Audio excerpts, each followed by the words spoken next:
In cooperation with Vital Voices, the International Women's Organization, I talked with two women who played crucial roles in the Arab Spring. This is America is made possible by the National Education Association, the nation's largest advocate for children and public education. Punsan Corporation, forging a higher global standard.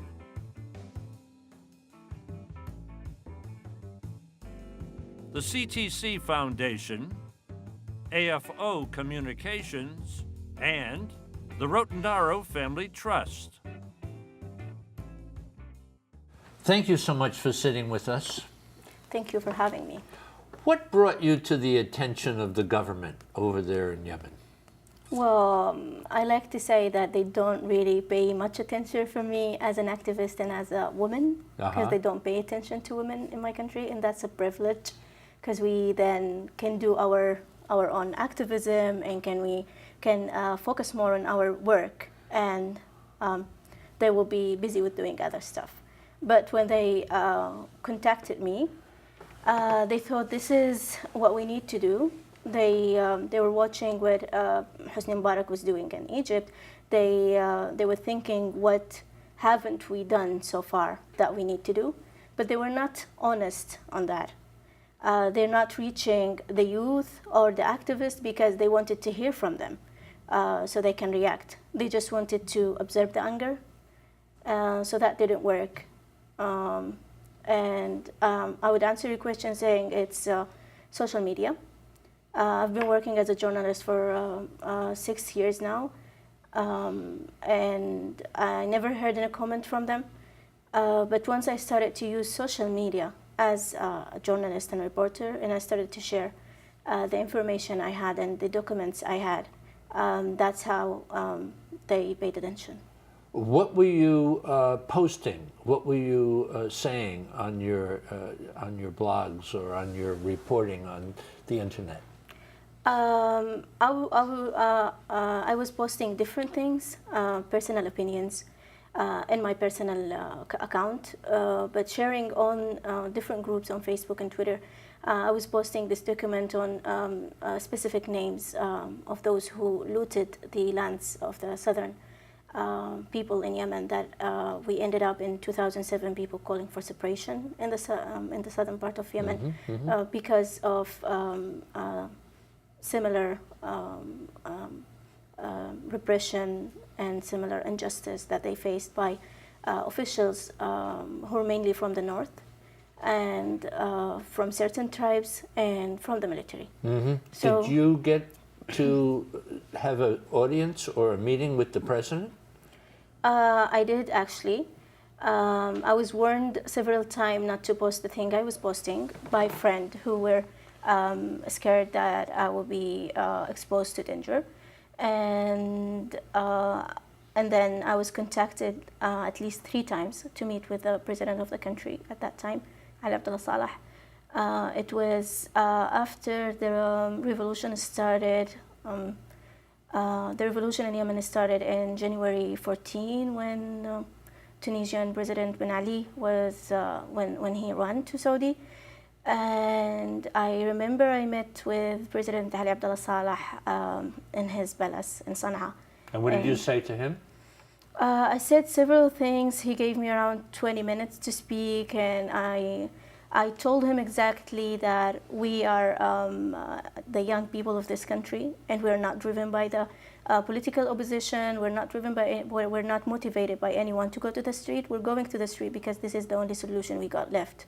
And this is the thing that you've been doing for 33 years, and we know how corrupted this country is, and we know how you made our lives miserable, and we no longer accept it anymore, and you have to leave. You have to leave? Yeah. You told them to resign? Yeah. And at one point, I raised my voice because I've been explaining to him. He was listening for a while. But then after a while, he repeated the same thing, that if I left, then the corrupt people from the opposition would come. So I lost it, and I raised my voice, and I told him, this country is not about you or about this corrupt opposition leaders you're talking about. As long as we can fight you, we can fight them. And this country, we have at least 25 million people. So, and we're in the street because we know what you're doing, and if we can fight you, we can fight them. How did that go down with the president? And then he actually told me that if it's not for me, you wouldn't be today this brave woman standing in front of an Arab ruler and telling him these words bravely. And what did you think? Actually, I laughed. You laughed? Yeah. But I told him, he told me to respect myself and to choose my words.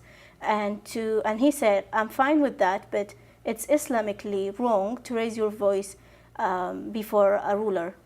So I was like, what does it mean Islamically wrong? And I was like, if it's that the case, then I Islamically apologize for raising my voice.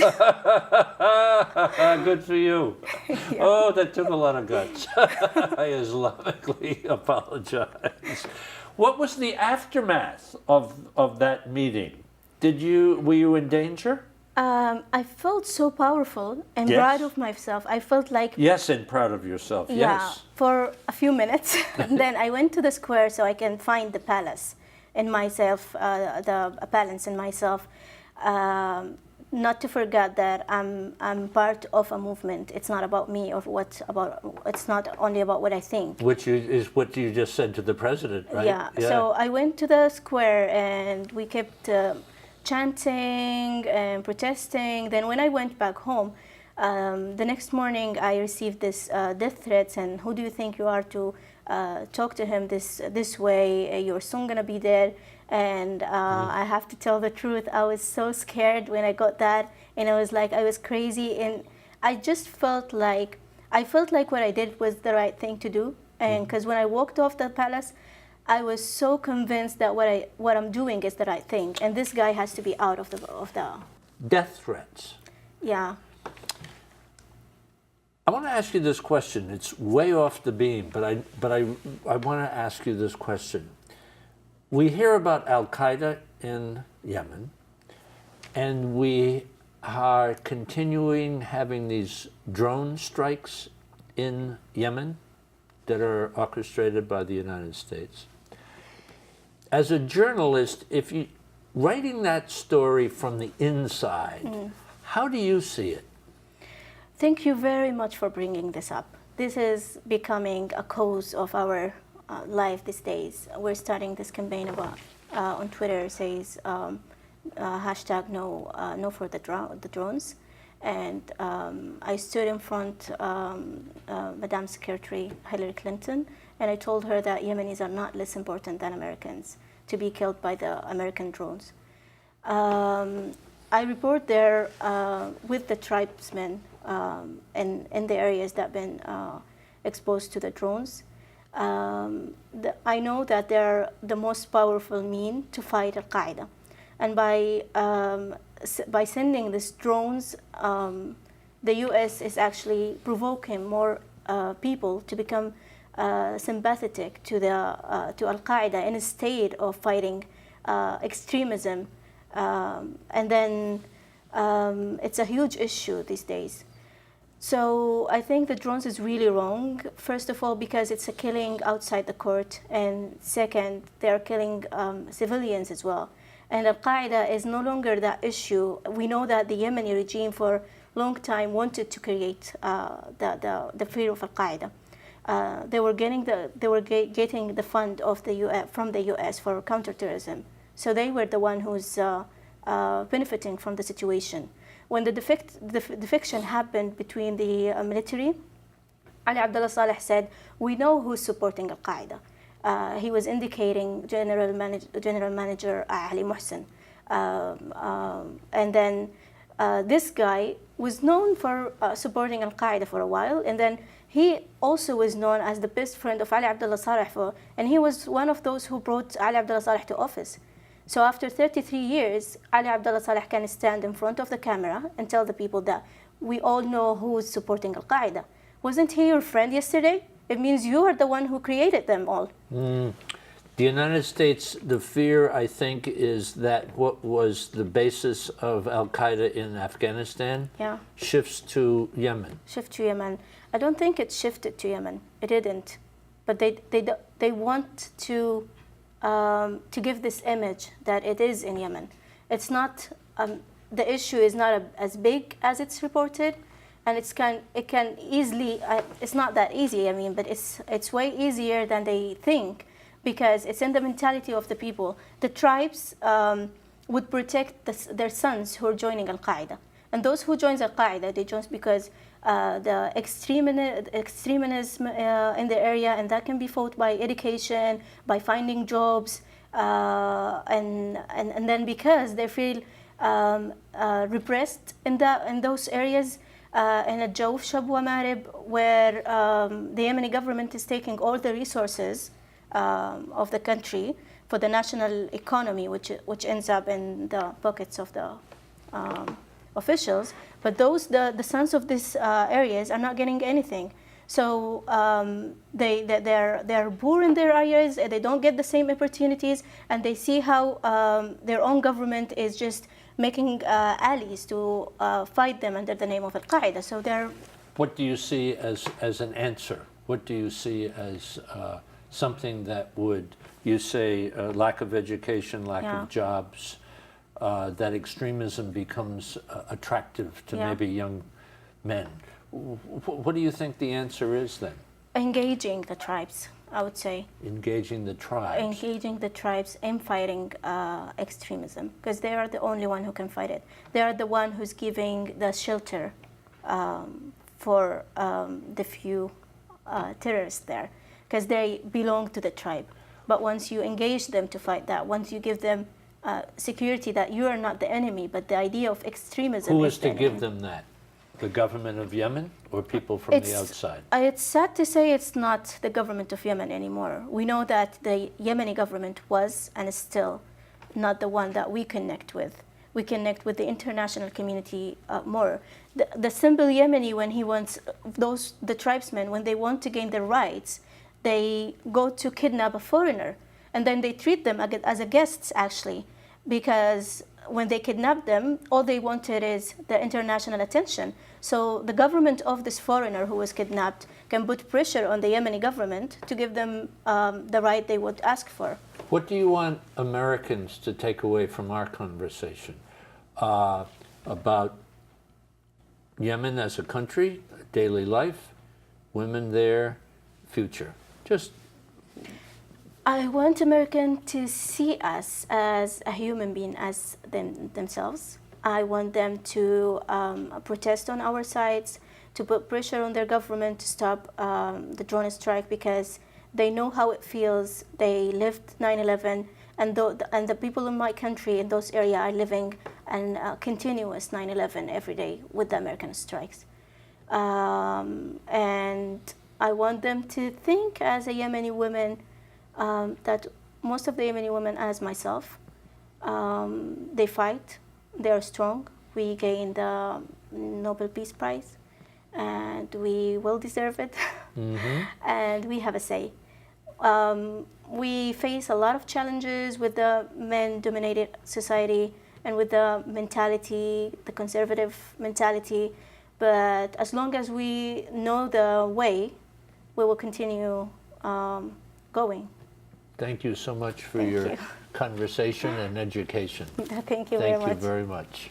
The elections in Egypt have been the cause of great controversy. To learn more, we spoke with a young woman activist who's been directly involved. I don't know that people in the United States get it, really, and I for one, so I'll just put myself in the same group, that there was a round of elections. There were maybe a dozen people who were vying. The idea was that they would take the top two, and they would, around the mid-June, have a runoff, and that would be it. One's a former prime minister under Mubarak. The other is someone from the Muslim Brotherhood, and people are a little concerned because they really want a secular society. Is that correct? That's true. After the brothers and the Salafis took over the parliament, or most of the parliament, and their performance was not what Egyptians expected. So there's a yardstick to judge by already. Exactly. During the few months with the parliament, they were the predominant seating party, right? Exactly. The Freedom and Justice Party, and then Noor, which is a Salafi party. So the parliament is controlled by the Islamists, and their performance in the parliament was not enough. It didn't serve the revolution's demands for Egyptians, and the issues raised by this parliament outraged many Egyptians. It's amazing, and it's stunning that the country has once again risen up and said, we don't like what's happening. We are protesting, and that mid-June election may not come about because of a new level of protest, huh? We have been stagnant for 30 years, and now the country's changing every day. And people saying, no, we're not going to accept this. Unpredictable. That's amazing. Unpredictable. The amazing thing about this revolution, though unfinished, yes, and though it took so many wrong turns, is that now we had the power of the people. Those people who just take the street whenever they think that this is not going right. We don't want this. Yeah. And I believe that we might take more wrong turns, but the final word will be for the people, the Egyptian people. But there's more protest, there's more bloodshed. Not after the elections. I mean, the protests on the elections so far are peaceful. All peaceful? So far. No one hurt? So it's just a few clashes between protesters, because there are protesters against Shafi, the candidate and the former minister, from the brothers. So the brothers are on the square also protesting Shafi. Yes. Being a candidate, and there are the other protesters who are supporting a presidential council. So there have been like few clashes, but between protesters. How has being on the square day in and day out, in the past and now, how does that change the role of women in Egypt? It broke a taboo and a wall for Egyptian women, because the common notion about Egyptian women or women in the Middle East, that they are fragile, and in time of clashes or conflict they will just be at the back helping the injured, maybe acting as helpers, nurses, or maybe praying for those who are fighting. But that was not the case. Egyptian women were on the front lines, who shed their blood, who paid their lives for freedom and for democracy, such as men. And this actually changed the protective attitude of fellow male protesters on the square. During the 18 days, there were no women and men. There were only Egyptians, and that was absolutely amazing. Thus, this changed after the revolution, after the 18 days. And that was clear because we have witnessed some cases of sexual harassment after the 18 days, when the square was not danger, was not war zone anymore, when the square became a festive, a Hyde Park or a festive area. The harassments went back because people felt that they were at ease and everything is over. But so many women experienced those moments. And I assure you that they are out there asking for it again. Do you have a feeling, as we would say in America, that once the train has left the station, there's no turning back? Absolutely. I think I can't predict what will happen in Egypt when it comes to political changes. I mean, we could have made so many mistakes, and we might be facing a decade of problems. But what the Egyptians felt and what we have gained through 18 days of taking the streets, defying authority, asking for what is our right, it just cannot be taken away from us again. And that's why I was just, since I got to DC, I'm telling all my American friends, if you want to be friends with Egypt, be friend with the Egyptians, not with the governments, because in the Middle East, governments will not last anymore. You have co-founded and run an organization, the Center for Development and Dialogue. Tell me a little bit, in addition to, as you have so beautifully articulated, how the changing role of women there, this center tries to bring people together to discuss gender issues, as they say, but also religion is very important here, huh? You are Coptic Christian? Yes.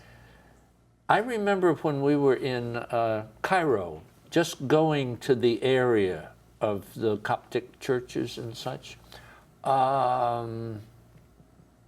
That's subject to a lot of people there, discrimination, right? And prejudice. Can you educate us a little bit about that? As a Copt in Egypt and as a woman, I always say that this is double the trouble. Yeah. We are a sectarian people, by nation. We are sectarian. And this is due 30 years of corruption even in the education system. The former regime on purpose played on that issue with Copts and Muslims to divide and conquer. But that doesn't deny the fact that there are forms or images of discrimination among Egyptians, among people. And when it comes to sectarian issue, violence is only the top of the iceberg. We have a lot of issues that we face daily as a minority, though I hate this word. Yes. I do really hate it, but when it comes to numbers, there are a lot of what we face daily. And You've been beaten? Yeah. You've been jailed? Yeah. But not as a Copt. Actually, it was as an activist. And What was the charge? There was not a charge. I mean, we were actually kidnapped by the state security agents for a couple of days in Upper Egypt. We went to pay our condolences after a massacre, what is known as the Nag Hammadi Massacre, where a number of Copts were killed on Christmas Eve in front of their church. We were a group of Muslims and Christians, and we wanted to pay our condolences to the families. Was that where the great numbers of Copts were killed? No, the great number was after the revolution in October, on the October 9th. 2011. That was in 2010. It was in Upper Egypt, and we want just to show solidarity to the families, and that was not acceptable by the former regime, and we were arrested. They accused us of instigating sectarian tension and defying the regime. So, regardless of how things play out, it's a very fragmented society, isn't it? I mean, it appears chaotic.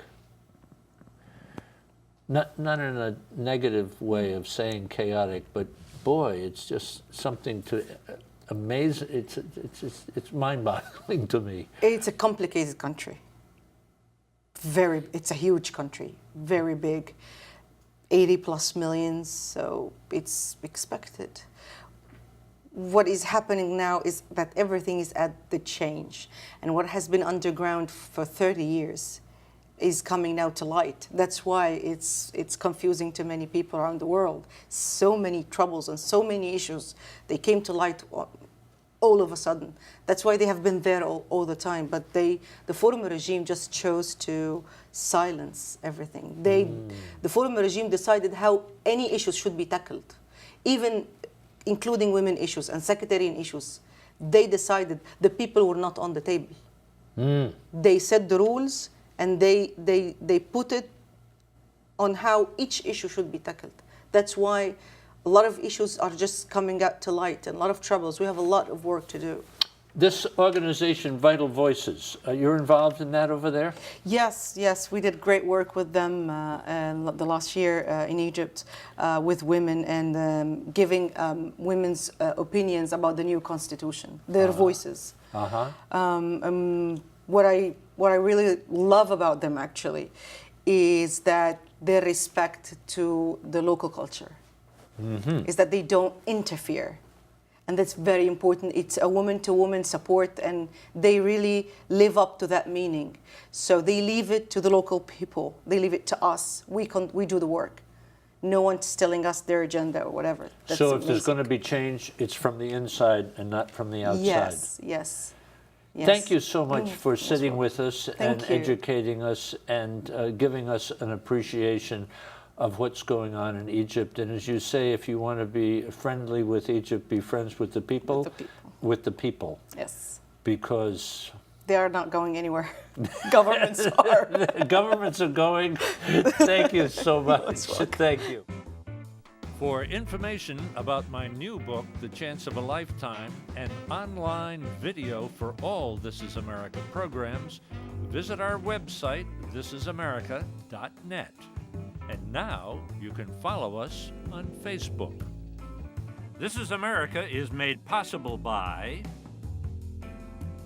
the National Education Association, the nation's largest advocate for children and public education. Punsan Corporation, forging a higher global standard.